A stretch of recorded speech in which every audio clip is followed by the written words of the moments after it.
ओम नमः शिवाय। दोस्तों, ये कहानी जो है थोड़ी पुरानी है। प्राचीन काल में एक सर्वनिंदक जी नाम के एक संत रहा करते थे। सर्वनिंदक जी इतनी निंदा करते थे कि वो किसी बात में प्रशंसा कर ही नहीं पाते थे। यानी कि अगर कोई व्यक्ति बहुत काम कर रहा था, कहते थे कैसा जो है मकार आदमी है, जीवन भर काम करता रहेगा। और कोई काम नहीं करता तो कहते कितना कामचोर है, ये तो निठल्ला कामचोर है।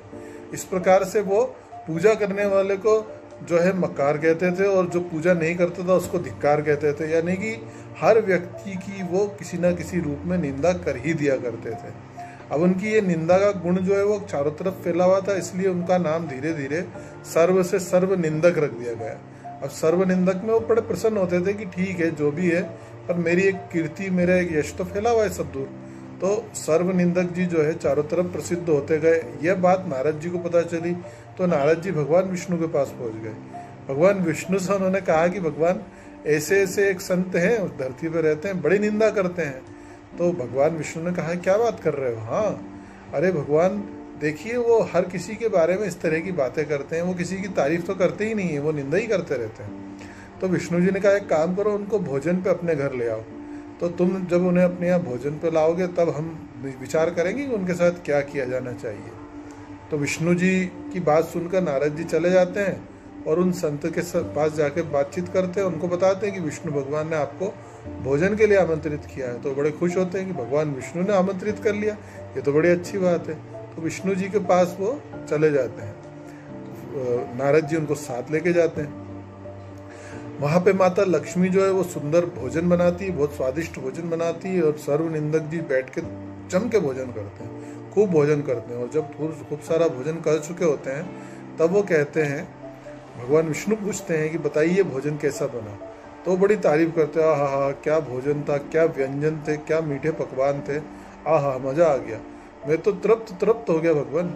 लेकिन भगवान एक बात कहूँ। तो सर्वनिंदक जी की तरफ विष्णु जी ने देखा और विष्णु जी ने बोला कि हाँ कहिए। तो उन्होंने कहा भगवान आप माता से कहिए कि इतना अच्छा भोजन वो ना बनाए, क्योंकि इतना अच्छा भोजन अगर वो बनाएंगी तो निश्चित मानिए कि आपके भोजन की सत्यानाश होने वाला है। इतना अच्छा भोजन बनाना किसी के लिए ठीक नहीं होता। तो भगवान विष्णु ने अपना माथा पीट लिया कि इतने बड़े निंदक हैं जो माता लक्ष्मी की भी बुराई कर रहे हैं, और इतने बड़े निंदक की मैं क्या बुराई करूं, क्या भलाई करूं। लेकिन वो उनकी निंदा के इस रस से प्रसन्न हुए। उन्होंने कहा कि बताइए आपको क्या वरदान मैं दूं, क्योंकि अब आपने मेरा मन जीत लिया है तो कोई वरदान तो मुझे देना ही पड़ेगा। तो उन्होंने कहा कि कुछ नहीं भगवान, आप तो एक काम कीजिए, भविष्य में पीढ़ी दर पीढ़ी मेरे वंशानुगामी, मेरे वंश के क्रम के अंदर पैदा होने वाले लोगों को क्रमशः पैदा करते रहिए। अगर वो पैदा होते रहेंगे ना तो मेरे वंश का यश कीर्ति बढ़ती जाएगी। और भगवान ने कहा तथास्तु। तथास्तु कह के सर्वानंद जी अपने आश्रम चले गए, विष्णु जी अपने आश्रम और सब लोग अपने अपने आश्रम। लेकिन आज देखिए, आज कलयुग में यही हो रहा है। हमारे चारों तरफ सर्वानंद जी या सर्वनिंदक जी जो हैं, वो सर्वनिंदक जी के वंश के लोग हमारे चारों ओर होते हैं और वो दिन भर किसी न किसी बात पर किसी न किसी की निंदा किया करते हैं। तो हमको अगर इतनी निंदा से बचना है तो अपने अंदर के सर्वनिंदक जी को बाहर निकाल कर और भगवान विष्णु को अपने मन के अंदर धारण करना पड़ेगा, तभी हम कुछ अच्छा कर पाएंगे। बाकी सब ठीक है। जय श्री राम, जय हिंद।